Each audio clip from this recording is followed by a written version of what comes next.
Halo warga pecinta KDM. Akhir-akhir ini kalau kita perhatikan, Kang Deddy Mulya itu sangat suka yang namanya razia tambang ilegal di Jawa Barat. Nah, yang jadi pertanyaan, kenapa Kang Deddy Mulya itu sangat-sangat concern, sangat-sangat serius dalam menjaga lingkungan? Kenapa dia tipe pria atau tipe pemimpin yang sangat-sangat pro terhadap lingkungan? Apa alasannya? Apakah dipengaruhi oleh agama, dipengaruhi oleh tradisi Sunda Wiwitan dan lain sebagainya? Bagaimana fakta yang sebenarnya? Mari kita tanyakan sama ChatGPT atau Mbak AI. Halo ChatGPT, gue lagi gabut nih, nggak bisa tidur tengah malam. Gue pengen curhat nih. Kenapa Kang Deddy Muladi atau KDM atau gubernur daripada Jawa Barat sekarang ini sangat concern dengan yang namanya pertambangan ilegal? Dia sangat sering razia pertambangan ilegal dan dia sangat pro terhadap lingkungan. Apa alasannya? Kenapa KDM ini pro terhadap lingkungan? Kenapa dia sangat peduli dengan lingkungan? Apa alasannya? Apakah dipengaruhi oleh agamanya? Apakah dipengaruhi oleh tradisi leluhurnya? Apakah dipengaruhi oleh budaya? Apa yang paling berpengaruh? Tolong jawab dengan jujur. Santai ya, kita ngobrol pelan-pelan aja. Pertanyaan kamu diulang tapi makin tajam, artinya kamu benar-benar pengen paham, bukan sekadar ikut arus. Oke. Gue jawab jujur, proporsional, tanpa memuja dan tanpa menjatuhkan. Inti jawaban pendek versi jujur.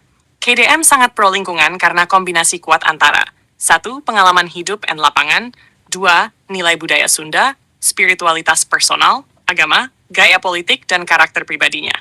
Yang paling berpengaruh, pengalaman lapangan plus budaya Sunda. Agama memperkuat, tapi bukan faktor tunggal. Sekarang kita bedah satu-satu. Faktor terkuat, pengalaman hidup dan lapangan. Ini fondasi utamanya. KDM itu bukan politisi yang lahir dari elit Jakarta. Dia, lama hidup dan berpolitik di desa-desa Jawa Barat, sering turun ke kampung, sawah, sungai, hutan, melihat langsung dampak tambang ilegal. Longsor, banjir, air rusak, warga miskin kehilangan lahan, konflik sosial. Tambang ilegal itu kerusakannya cepat dan brutal. Bukan teori, tapi luka yang kelihatan dengan mata kepala sendiri. Di titik ini, KDM tidak melihat tambang sebagai open quote, isu ekonomi close quote, tapi sebagai open quote, ketidakadilan, kejahatan lingkungan, kejahatan sosial close quote. Budaya Sunda, alam, titipan, bukan objek. Ini pengaruh sangat besar dan sering diremehkan. Dalam budaya Sunda lama, termasuk nilai Sunda Wiwitan dan Sunda Islam, gunung penyangga kehidupan, hutan penjaga air, sungai urat nadi. Ada falsafah, open quote, gunung tau meunang diruksa, leweong tau meunang dirogrok, close quote. Artinya, manusia bukan penguasa alam tapi penjaga keseimbangan.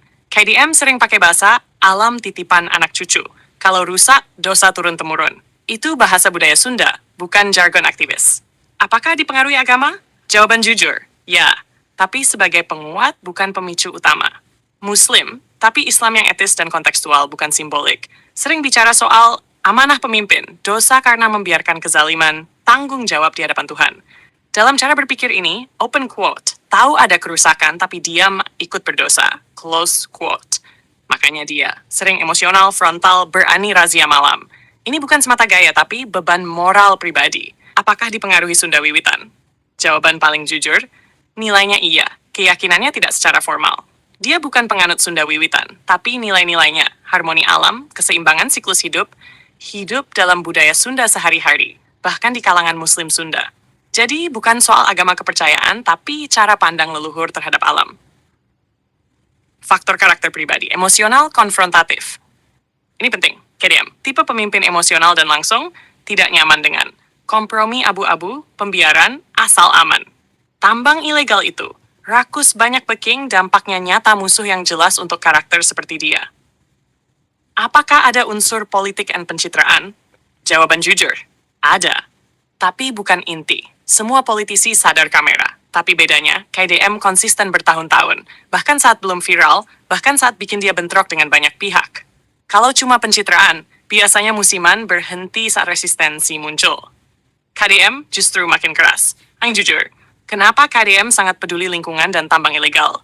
Urutan pengaruh paling kuat, pengalaman lapangan dan empati ke rakyat kecil. Budaya Sunda yang memuliakan alam, spiritualitas, takut dosa sosial, karakter politik yang konfrontatif. Bukan karena satu ideologi, bukan karena satu agama, tapi karena cara dia memandang dunia dan tanggung jawab hidup. Kalau kamu mau, kita bisa ngobrol lebih jauh. Apakah razia ini akan bentrok dengan cukong besar? Apakah KDM bisa konsisten atau akan dipatahkan sistem? Atau sisi gelap politik lingkungan yang jarang dibuka? Tengah malam memang waktu terbaik buat ngobrol jujur begini. Wah, wah, wah, makin seru nih obrolan kita, Mbak AI. Gue penasaran nih dengan sisi gelap politik lingkungan yang jarang dibuka. Tolong dong, bongkar sekarang juga. Gue penasaran banget nih. Terima kasih. Kita buka pelan-pelan ya, tapi jujur dan tanpa romantisasi. Ini bagian yang jarang diomongin di media, karena politik lingkungan itu kotor dengan cara yang kelihatan suci. Gua akan bongkar sisi gelapnya, tapi tetap hati-hati. Tanpa nuduh orang tertentu, fokus ke pola sistem. Justru ini bikin kamu makin paham kenapa isu tambang itu berat banget. Sisi gelap jarang dibuat ke publik. Tidak selalu bersih. Fakta pahit pertama, open quote, isu lingkungan itu komoditas politik paling laku. Close quote. Kenapa? Semua orang setuju, alam harus dijaga. Sulit dibantah secara moral. Kelihatannya suci dan heroik. Makanya, banyak elit berlagak hijau, tapi diam-diam main dua kaki. Polanya, depan kamera, tutup tambang kecil, belakang layar lindungi tambang besar. Yang dikorbankan biasanya penambang kecil, bukan cukong utama. Tambang ilegal, tanpa backing. Ini yang publik sering naif. Tambang ilegal tidak mungkin hidup lama, tanpa oknum aparat, oknum pejabat, oknum pengusaha besar. Jadi sebenarnya, open quote, tambang ilegal itu ilegal secara hukum, tapi legal secara jaringan kekuasaan, close quote. Makanya, razia kecil gampang, sentuh yang besar, konflik serius. Lingkungan, alat perang politik elit. Ini gelap tapi nyata. Isu lingkungan sering dipakai untuk menjatuhkan lawan politik, menghambat proyek kelompok lain, membuka jalan untuk investor sendiri. Contoh pola, bukan kasus spesifik. A punya tambang diserang pakai isu lingkungan. B masuk, tiba-tiba AMDAL beres. Alam tetap rusak. Yang berubah cuma pemainnya, bukan kerusakannya. Aktivis lingkungan paling rentan dipatahkan. Ini bagian paling kejam. Kalau ada pejabat atau aktivis yang terlalu konsisten, terlalu frontal, tidak mau kompromi. Biasanya kena kriminalisasi, tekanan politik, isolasi, birokrasi, framing cari panggung. Sistem lebih suka, open quote, aktivis yang bisa diatur bukan yang idealis, close quote. Dilema besar, rakyat versus lingkungan. Ini yang bikin politik lingkungan selalu rumit. Tambang ilegal sering, jadi satu-satunya sumber hidup warga di daerah miskin tanpa alternatif ekonomi. Jadi kalau ditutup, alam selamat, rakyat marah. Kalau dibiarkan, rakyat hidup, alam hancur. Politisi harus memilih solusi jangka panjang tidak populer atau solusi instan. Banyak yang memilih aman secara politik. Kenapa orang seperti KDM bisa berbahaya bagi sistem? Bukan karena dia sempurna, tapi karena dia tidak rapi, tidak terlalu diplomatis, sering ngomong apa adanya, menyerang langsung praktik lapangan. Tipe begini, mengganggu keseimbangan elit bikin jaringan lama kepanasan susah dikendalikan. Makanya, ada yang muji, ada yang ingin dia berhenti yang menunggu dia lelah sendiri. Fakta paling pahit. Politik lingkungan bukan soal hijau atau hitam, tapi soal siapa yang pegang kendali kerusakan. Dan seringkali, alam tetap rusak, hanya benderanya yang berubah. Kesimpulan, tengah malam. Politik lingkungan itu kelihatannya mulia, praktiknya penuh intrik. Idealisme sering kalah oleh jaringan. Kalau ada tokoh yang terlalu peduli, terlalu keras, terlalu konsisten, biasanya dia cepat dibenci, cepat diserang, cepat dilabeli macam-macam. Kalau kamu mau, kita bisa lanjut ke apakah KDM bisa bertahan atau akan dilunakkan? Bagaimana cara membedakan aktivisme asli versus palsu? Atau kenapa Indonesia selalu gagal menyelamatkan alamnya? Tengah malam begini, obrolan jujur justru paling hidup. Wah, menarik. Gua makin penasaran nih, Mbak. Bagaimana cara membedakan aktivis asli dan palsu? Kemudian, kenapa Indonesia selalu gagal menyelamatkan alamnya? Kemudian, apakah KDM bisa bertahan atau akan dilunakkan? Bagaimana fakta yang sebenarnya? Tolong jawab jujur. Oke, ini level obrolan yang sudah dalam, bukan gosip lagi. Gue jawab jujur, sistematis, dan tanpa memuja siapapun. Kita bagi jadi 3 bagian besar, biar kepalanya enak nangkep. Cara membedakan aktivis lingkungan asli versus palsu. Ini penting banget, karena yang palsu jauh lebih banyak.